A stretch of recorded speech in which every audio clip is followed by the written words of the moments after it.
Hi, my name is Kylie Love, and today I'm going to talk to you about survival. Survival, most people think about it, and they think about it as someone that is living their day-to-day life or just being able to live in general. When I think about survival, I think about living in life or death situations. Most people don't think about it like that. But thinking about it in life or death situation is fighting for having food or water, fighting for being able to survive. And the two most important things to me about survival is knowing basic first aid and knowing how to get drinkable food and water. When you know basic first aid, you're able to keep your body healthy. When you're keeping your body healthy, you are making sure your wounds are not getting infected because you have no idea what's out there, and you're stronger. And there was this article I read about this guy, and he got his arm trapped in between boulders and had to cut off his own arm with a pocket knife. And being able to do that saved his life. He knew what he had to do, and he did it no matter what. And that's what survival really is. It's being able to push yourself past limits that you never thought you'd be able to. And people don't really think about that much. And I just thought it was cool that he was able to do that, and knowing basic first aid, he was able to keep his wound clean and to keep him safe, and he was able to get the help he needed. Yeah, he lost his arm, but he didn't die like most people would have in that situation. And that's why I think knowing basic first aid is super important. Even if you're going on a trip for a day, you never know what's going to happen in life. And the same thing with knowing how to get drinkable food and water. You have to know what's safe to drink and what's not.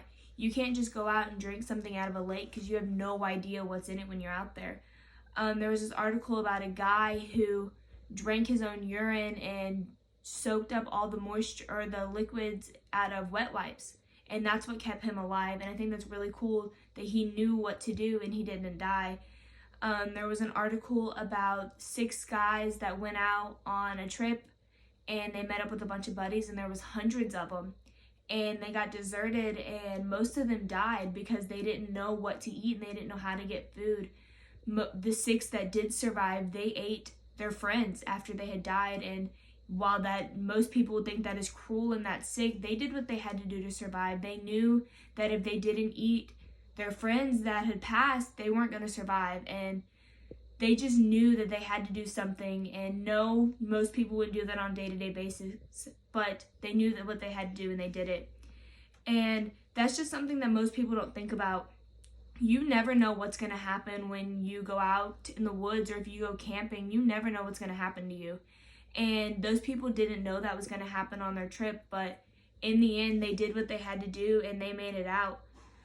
But you got to know that life doesn't go how you think it's going to. It's never planned. And when you're fighting for your life, when you never thought you would, you want to avoid getting in a bad mindset. You want to avoid becoming fatigued, because once you become fatigued, you're done. Once you've let your body shut down, there's no coming back for that. And most people don't think about that. But that's something to keep in mind when you go on a trip. Make sure you have something, you have food or water. Make sure you have something to help you keep wounds clean or anything like that. And just always make sure that if you get in a situation like this, to make sure your body doesn't shut down on you, and to always keep your head in a good mindset. Thank you.